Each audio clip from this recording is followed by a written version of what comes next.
welcome to Everyday Petrolhead. So my wife called me and she had some issues with her car, and luckily she wasn't too far when it happened, but we had to go deal with a battery terminal problem.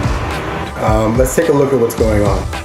So this is my wife's 2009 Ford Explorer. It's been pretty reliable for us for the most part. It's in good condition. 200,000 miles. Not bad for 200,000 miles. Actually, more accurately, 219,000 miles on the car. She's actually doing a lot better than the BMW. Oh, the BMW. But we'll get back to that on another day. All right, so the terminal is basically rotted completely off. I guess we kind of missed this because she's just been, super duper reliable. What you have with this car is the 4-liter Coyote V6. Right there. There it is.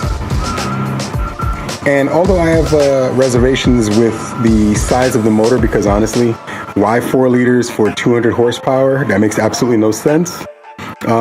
Mainly because they went with a single overhead cam. If they went with a dual overhead cam, like they did on the Mustang, because it's the same V6 on the Mustang and dual overhead cam, and it produces a lot more power with that same V6 configuration. But anyway, the battery is 2 years old. Terminal was in okay condition then, and I didn't really think too much of it because, again, we rarely have problems with this car. And the terminal corroded away. It's insane how much it corroded away.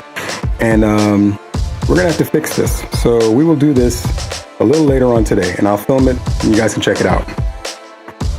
The overview of everything else. Car's in great condition for 219,000 miles. No major issues. I want to say around 190,000 miles. Cleaned the throttle body completely up. I opened it up, cleaned all the carbon deposits out. Not a fan of the plastic in engines. So you can see BMW is not the only one who does this. Many manufacturers do this nonsense, where there's tons of plastic near the insanely hot thing. Don't know why they do this. Mainly planned obsolescence. I want to say about 160,000 miles. The coolant thermostat housing down here, this whole unit, decided to take a dump, and we had to replace it. And somewhere around, I want to say 140-ish or so, I replaced one of the idler pulleys and the belt and cleaned everything up. No, and the tensioner pulley, which is down there. That thing right there. Right there. Come on, focus. Your focus needs more focus. It's not gonna get it because there's so much going on here. There it is. I replaced that whole unit. So how do you get a Ford Explorer to last 200,000 miles? Oil changes, fluid flushes. I flushed out the radiator fluid a few thousand miles back, and general maintenance. I think what's left to do is spark plugs and check wires and vacuum hoses, but like all the hoses are in really good condition, so I can't even really be mad with this car. This has been Old Faithful, Mrs. Reliable. The other one is not bad. It's just there's a lot of things we need to do to take care of her. The previous owners didn't do a great job, and I've done a better job. So as much as I've been considering throwing it off a cliff, we'll fix her and we'll deal with her, but we'll get to her in another day. So yeah, look at all that corrosion. It's crazy. Even some of it fell over on the side and went down there. But we didn't even realize this was happening. My wife told me that yes, the other day she noticed a burning smell, but then again she was on the 405. You never know what's going on other cars on the 405, so it is what it is. Anyway, let's get to the repair. All right, so in preparation, I'm gonna go ahead and start cleaning up all this. And I can already see there's a little bit of warping on the battery itself, so the battery is definitely going to need changing sometime in the near future, but currently the battery should still be putting out a decent amount of power. We'll find that out a little bit after we clean everything up. But I think we're probably going to end up replacing the battery probably in the next month or two anyway. But anyway, time to clean this mess up. Let's cue the music.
Okay, so if we look at it now, I can get it to zoom and focus.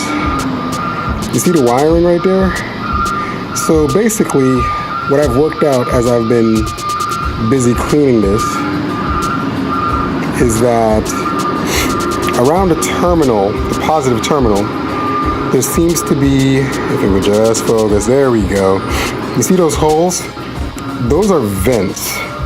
So some genius for this battery thought it was a great idea to put the vents right next to the positive terminal. You know, the one that attracts all of the material when something's oxidizing? Yeah, that genius needs to be fired.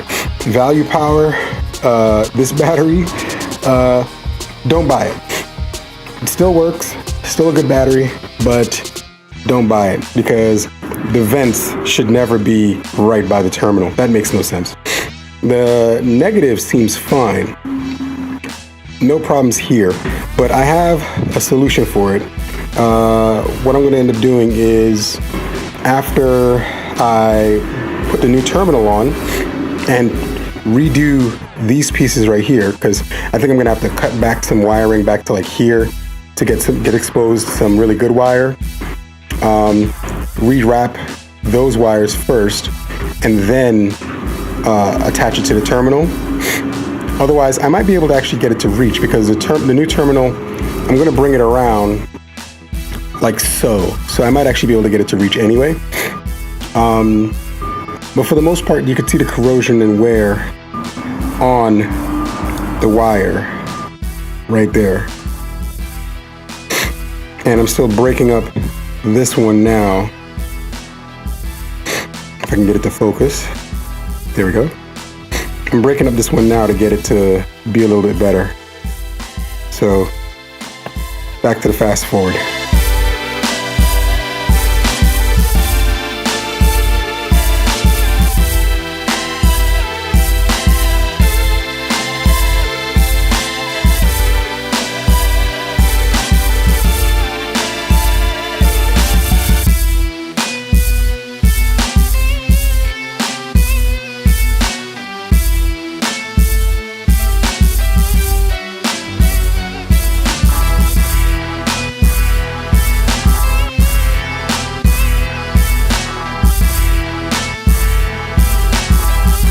So near as I could tell, this was going to happen regardless. Again, because the vent for the acid in the battery is right around the positive terminal, and the vapors will come out and interact with the positive side of the battery and the atmosphere in the engine bay, in the general engine bay area, from the heat and the acid and the electrons. It's just going to cause oxidization, and then it's going to corrode the terminal. And the end result is a perfectly good terminal gets ripped to shreds like this. Yeah. So we'll put the new one on in a little bit, and that's that. And I also noticed as I was cleaning up the wiring that it actually was in good condition. If I can get it to zoom, it's staring at the words. There we go. Whoop. It's actually in pretty good condition. So I just need to braid it tighter and then add the terminal and put it back. I got all the corrosion out of the middle of all the wiring, hence the reason the engine bay now looks insanely dirty. And what I might do is, I think I'm gonna put some of the red brake stop on the terminal after it's put together and everything's connected properly so that it doesn't move, and to limit how much corrosion actually gets into the general area. That should help a lot.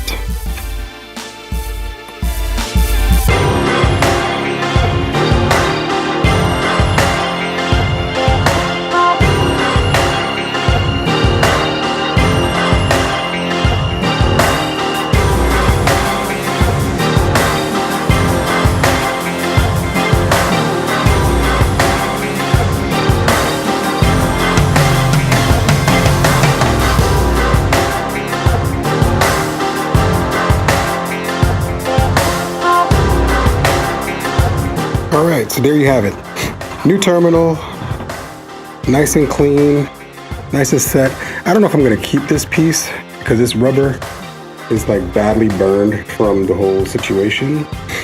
But for the most part, we are good to go. So now, what's next is I wanna cover the terminal so that the vents that are underneath, which is still a really bad design for a battery, doesn't start corrosion all over again.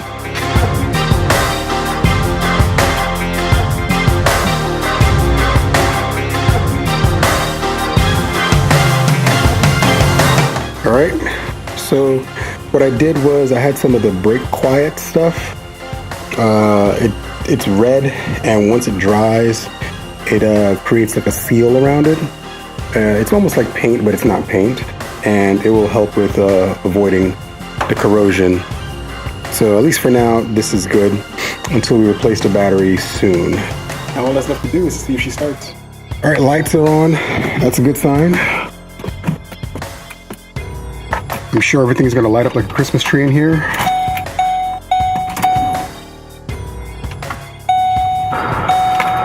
Oh yeah, for some reason AM, FM is the default when the battery dies, when the battery disconnects. All right. Yep, oil change, because oil change is the next thing. And car's good to go. Not bad, not bad at all. And I mean, you know, not bad for a car that has 219,000 miles. I mean, how often do you hear of a Ford Explorer, 2009 Ford Explorer making it 219,000 miles? Definitely in the near future we'll be replacing her, but she's been good and honestly way more reliable than the other car, the X5. My crazy X5. As my wife likes to express it, the bat crazy X5. If you like what I've been speaking about, like, share, and subscribe, and join me next time with your Everyday Petrolhead. Thanks.